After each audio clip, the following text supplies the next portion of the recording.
My name's Linzi and I'm a volunteer peer mentor at Ingeus. I grew up in a family that was a very loving family. At 16, I met who I thought was the love of my life. He was a bad boy. At the time, I worked very hard at college and I got a job for the local authority in a health and social care setting. I worked in that job role for 15 years. I had 2 kids, 2 girls early, and everything looked picture perfect on the outside, but at home was a very toxic relationship. And at the time I thought that speaking out and asking for help was a sign of weakness. So what I did to block out what was going on was turn to alcohol.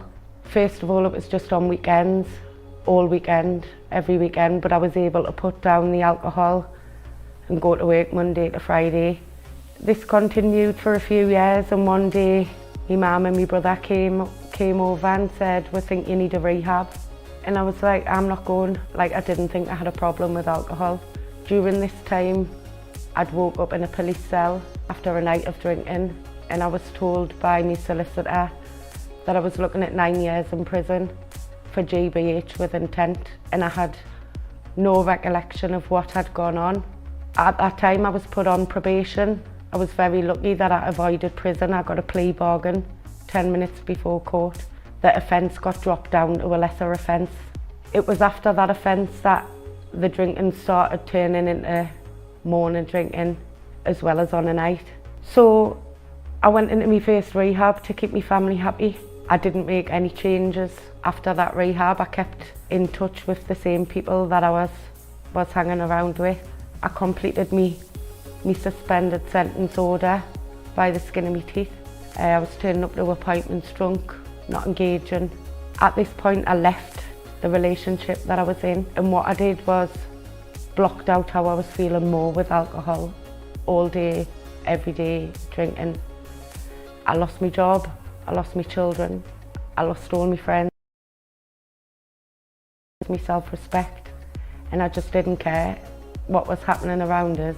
The only thing I cared about was drinking. And it was a very dark, isolated place at that time.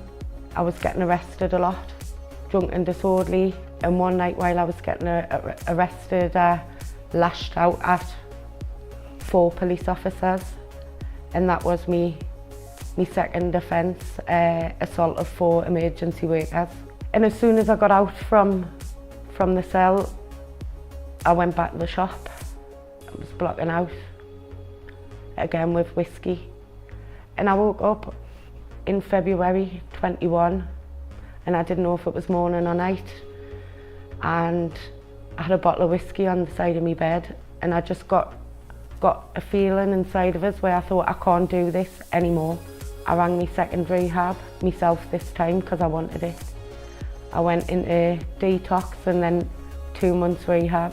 When I got out of that rehab, all I wanted was my children back. But what I did was focused on 100% on my recovery. I did a meeting every day. I had to face the consequences of the assault, and I found myself with another suspended sentence. My probation officer was the loveliest woman, and she didn't ask intrusive questions. She just asked how I was, made us a cup of tea, and I thought, I'm just going to tell her everything, open up to her. We built up a great relationship. I did my unpaid work, and she asked us if I wanted to start to volunteer at the probation service. So I started doing that, and what that did for me was give us a purpose, my first purpose. I loved going there and telling my story to people and helping them. After I'd done that for a few months, she recommended the Ingeus peer mentor course. I feel very privileged because I was the first woman to be allowed to take part in that course in the Durham and Gateshead area. And I thought the course was about learning skills to help other people. But what the course did for me initially was gave us more purpose. It helped us to bring out all the qualities that I'd lost in addiction and in bad behaviours. I've got that girl back. For me, that criminal conviction, that addiction, doesn't define who you are as a person. And I want to use my lived experience to help people relate to that and give them hope that they can turn their lives around. I positively recommend the Ingeus peer mentor programme to other service users. I was once in that place where you feel like you've got no one you can trust, no one who understands what you're going through. Somebody with lived experience can give hope when people feel hopeless.